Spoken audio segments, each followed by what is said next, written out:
नमस्कार, वंदे मातरम। मैं हूं श्यामगिरी। आप देख रहे हैं हमारा चैनल मुद्दा भारत का। मुद्दा भारत का यानी मुद्दा आपका।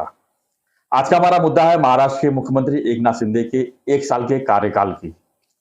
जी हाँ, एकनाथ शिंदे को 1 साल हो रहा है 30 जून को, यानी उनको मुख्यमंत्री बन के 30 जून को 1 साल हो जाएगा। 30 जून 2022 को उन्होंने मुख्यमंत्री पद का शपथ लिया था और 1 साल में उनकी किस तरह की कार्यशैली रही, किस तरह का उनका योजनाएं लाए हैं महाराष्ट्र के लोगों के लिए, इस पर हम चर्चा करेंगे। हमारे साथ में हैं शिवसेना के विभाग प्रमुख ठाणे जिले के और माथाड़ी कामगार बांधकाम सेना के अध्यक्ष हैं। उनसे हम जानेंगे कि शिंदे साहब के जो 1 साल की कार्यकाल में जो जो योजनाएं आई हैं वो किस तरह की योजनाएं हैं और कितना जो है फायदेमंद है लोगों के लिए। मलपे जी, आपका स्वागत है हमारे चैनल में।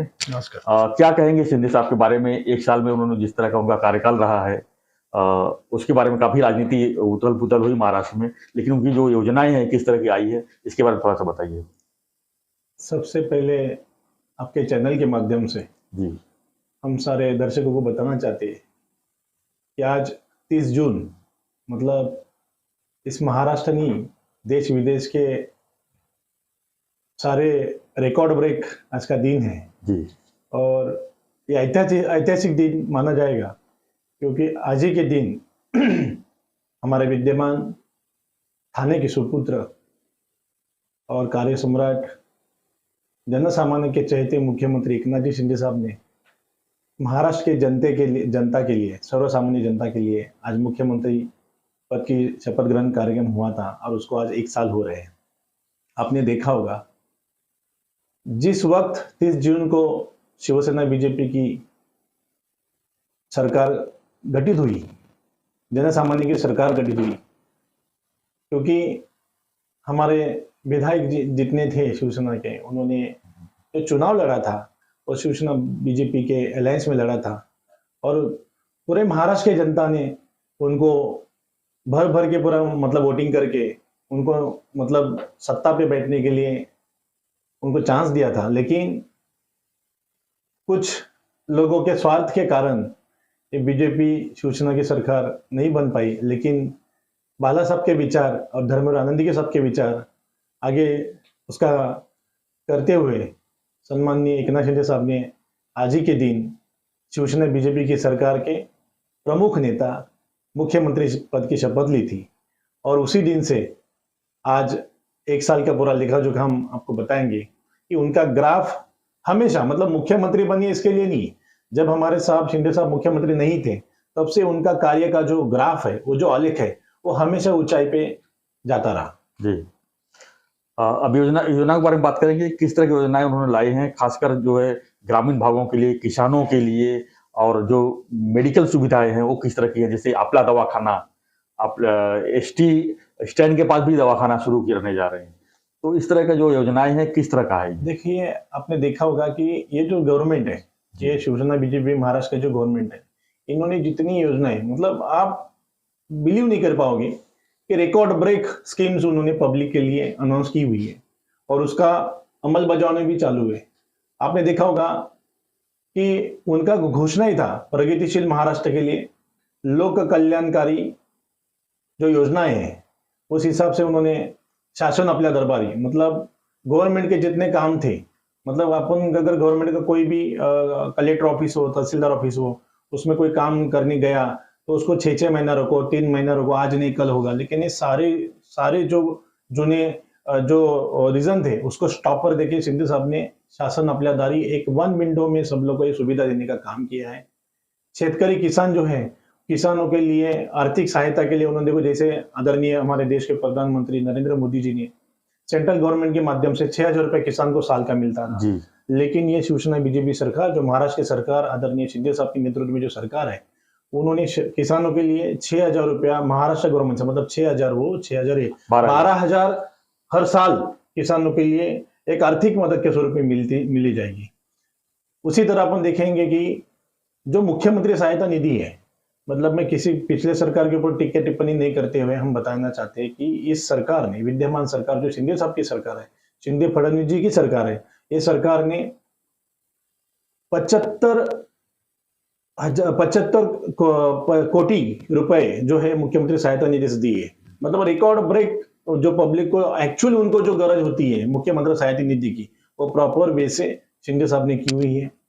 आपने देखा होगा कि जो बेरोजगार थे, मतलब महाराष्ट्र में बेरोजगारी जो थी, शिंदे साहब जैसे ही शिवसेना बीजेपी की सरकार बनी, 75,000 लोगों को उन्होंने नियुक्ति पत्र ऑन द स्पॉट दिए हुए। ये हिस्टोरिकल ये हिस्टोरिकल है। मतलब आज तक आपने भूतकाल, मतलब पास्ट में देखा होगा कि ऐसा कोई डिसीजन कोई सरकार ने आज तक लिया नहीं, और शिंदे साहब और आदरणीय उप मुख्यमंत्री देवेंद्र फडणवीस जी ने वो लिया हुआ है।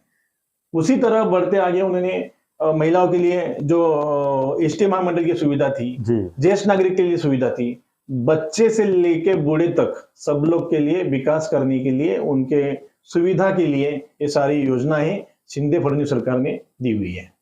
दूसरा एक योजना है आपला दवाखाना, जिससे कि गरीब लोगों को मेडिकल सुविधा मिल सके। बहुत से लोग, हॉस्पिटल इतनी महंगी हो गई है, मेडिक्लेम नहीं रहते हैं, लेकिन लोग दवा से वंचित हो जाते हैं। तो इसके लिए क्या इस तरह की योजना क्या है? देखिए, ऐसा है कि महाराष्ट्र के मुख्यमंत्री के नाते शिंदे साहब हमेशा हमको कहते हैं कि मेरा कर्तव्य है कि मेरे महाराष्ट्र की जो जनता है वही मेरा कुटुंब है, वो मेरा परिवार है, और इस परिवार का हर एक नागरिक हेल्दी रहे, उसका शरीर अच्छा रहे, उसकी स्वास्थ्य अच्छा रहे। इसके लिए हमारे हिंदू जन सम्राट शिवसेना प्रमुख माननीय बाला साहब ठाकरे अपना दवाखाना, ये जो सुविधा उन्होंने हर जिले में, हर क्षेत्र में, अभी तो हर एसटी स्टैंड के बाजू में, मतलब हर नागरिक को, महाराष्ट्र के हर नागरिक को उसकी सुविधा, इसका लाभ भी होना चाहिए। उस माध्यम से उन्होंने योजनाएं लाई हुई हैं।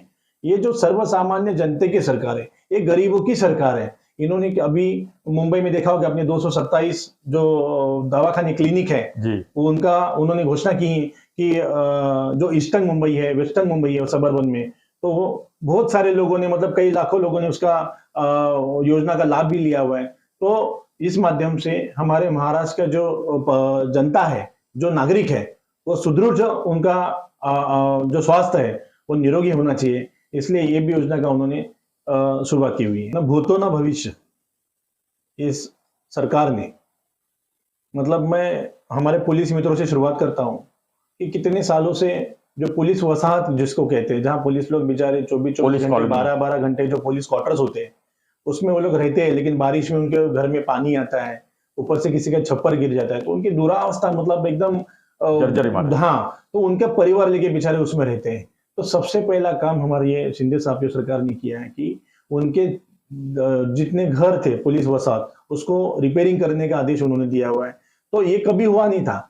जैसे अभी क्लस्टर का आपने बात किया, तो ये ऐतिहासिक कदम जो है शिंदे फडणवीस सरकार ने लिया हुआ है कि बिल्डिंग इलीगल बनी हुई है, अनधिकृत बिल्डिंग है, लेकिन शिंदे साहब ने, आपने सुना होगा, अगर उनका स्पीच में सुना होगा, कि उसमें रहने वाला जो नागरिक है वो अधिकृत है, उसके पास सारे प्रूफ है, वो यहाँ का मतदार है, वो यहाँ का रहवासी है।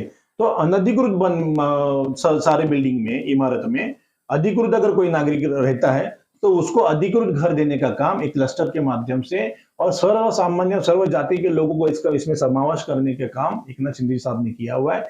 ये 1 साल का खाली आप सुन रहे हो, आप सोचिए 5-5 साल सरकार रहता है, वो लोग इतना जल्दी, इतना फास्ट, सुपर फास्ट जो ये डबल इंजन सरकार है, इतना लोगों के हित में जो डिसीजन ले रहे हैं। उसके बाद में देखा होगा आपने, मुंबई के जो गिरनी कामगार थे उनको आज तक कोई घर दे नहीं पाया। आज मुंबई के जो भूमिपुत्र थे उन लोगों को आज महाराष्ट्र, मुंबई के बाहर जाके रहना पड़ रहा है। तो वो सारे लोगों का वापस लाके उनको उसी जगह पे रखने का, उनको घर दिलाने का काम ये हमारा शिंदे साहब का सरकार कर रहा है। इसी माध्यम से आपने दिखा होगा कि म्हाडा के घर होंगे, एमएमआरडी के प्रोजेक्ट होंगे, एसआरए के प्रोजेक्ट होंगे, बीएसपी प्रोजेक्ट, जो इतने साल से जो बंद पड़े थे, तो जिसके लिए कोई टेक्निकल बाधाएं आ रही थी, जिसके लिए कुछ मतलब टेक्निकल प्रॉब्लम आ रहे थे, तो उसका कायदा बना के, उसका रूल्स एंड रेगुलेशन चेंज करके वो बराबर सुनिश्चित हो गए, जितने बेघर लोग हैं उनको घर देने का काम इस माध्यम से करने के लिए शिंदे साहब सक्षम हो रहे हैं। ये सरकार के माध्यम से जो उन्होंने योजना लाई है, आप देखा होगा कि पहले वो 9 मीटर का जो बंधन था ये सारे प्रोजेक्ट के लिए, रीडेवलपमेंट के लिए,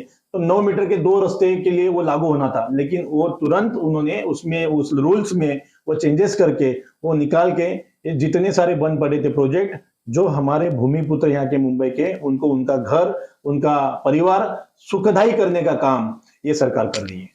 अब आते हैं थोड़ा इंफ्रास्ट्रक्चर के ऊपर। जैसे जिस तरह से समृद्धि मार्ग है, HTML है, जो सीढ़ी से जो है नावा सेवा जाती है रोड, मतलब समुद्री ब्रिज बन रहा है, और जो रुके हुए मेट्रो काम है, उस पर कितनी सफलता मिली है? देखिए, रुके हुए ही सारे प्रोजेक्ट थे। जी। अब शिंदे फडणवीस सरकार आने के बाद ना मेट्रो का काम कहीं रुका हुआ है, आपने देखा होगा जी। कि ट्रांसपोर्टेशन कम से कम समय में कैसा जल्द हो सकता है, उसका डिसीजन लेने का काम ये सरकार ने की है।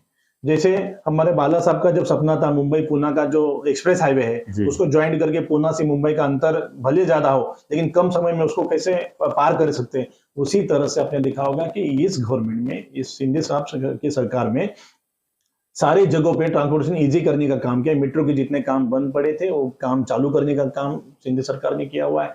उसी तरह समृद्धि महामार्ग, मतलब ऐतिहासिक महामार्ग, ये भूतो न भविष्य का भी ऐसा मार्ग हुआ रहेगा या होने वाला है। समृद्धि महामार्ग का काम पहला फेज आपने देखा होगा कि शिरडी से देखा नागपुर, और शिरडी से अभी इधर इगतपुरी, ये पूरा काम शिंदे सरकार के माध्यम से हो रहा है। मतलब आम आदमी जो होता है, उसको ट्रैवलिंग, उसका ट्रांसपोर्टेशन कम से कम समय में होगा, इसके लिए सारी सुविधाएं ये सरकार कर रही है। अब हम बात करते हैं महाराष्ट्र में उद्योग की, क्योंकि उद्योग के मामले में जो है महाराष्ट्र कभी नंबर 1 हुआ करता था, लेकिन आज महाराष्ट्र की स्थिति ऐसी हो गई है कि बाकी प्रदेशों से काफी पिछड़ा हो गया है।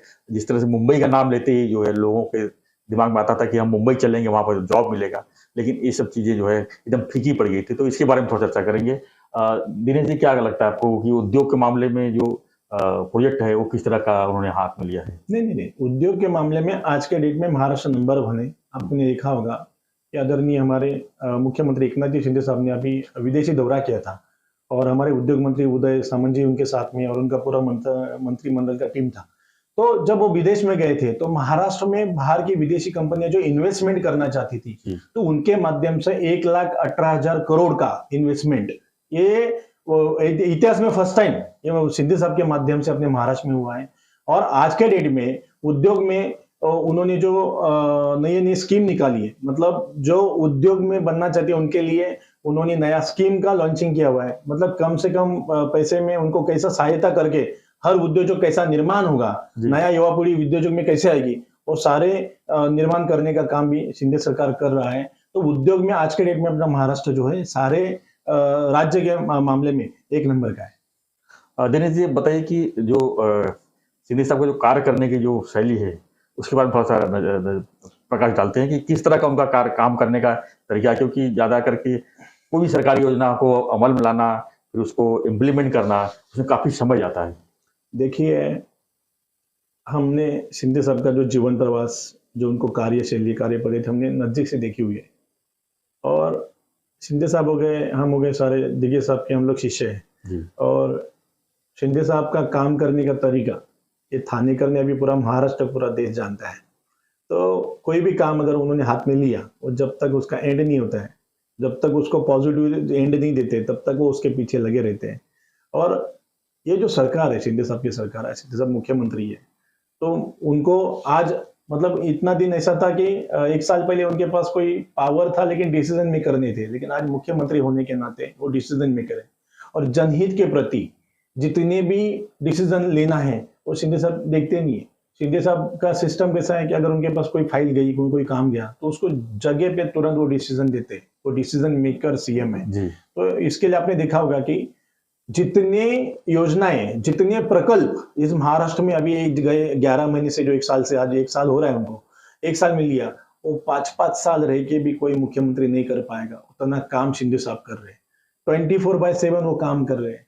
वो देखते नहीं है कि मैं उनका, कभी कभी ऐसा हमको लगता है कि साहब ने कुछ थोड़ा सा आराम करना चाहिए, रेस्ट करना चाहिए, हेल्थ के लिए थोड़ा सा जवाबदारी लेना चाहिए, लेकिन वो बोलते हैं मेरा परिवार, ये मेरा महाराष्ट्र है, मेरा कुटुंब है, मेरा महाराष्ट्र है, और उसके लिए हर नागरिक के पास ये सरकार की योजना, उनको उसका लाभ मिलना चाहिए, ये उनका प्रथम कर्तव्य समझते हैं। इसके लिए शिंदे साहब का काम करने का स्टाइल ही हुआ है कि जो भी उनके पास समस्या आ गई उसका निवारण करना वो अपना आद्य कर्तव्य मानते हैं।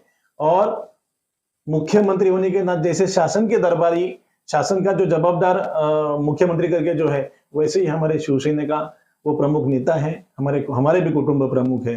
तो आज के ये 30 तारीख के उनके सरकार के वर्धापन दिन के अवसर पर मैं बोलूंगा कि इसी तरह ये गवर्नमेंट सालों साल चलती रहे और जनता को लाभ मिलते रहे, और इसी तरह हमारा शिवसेना जो पक्ष है वो शिवसेना के सारे लोगों को लेके शिंदे साहब आगे बढ़े, ये शुभकामनाएं मैं व्यक्त करता हूँ।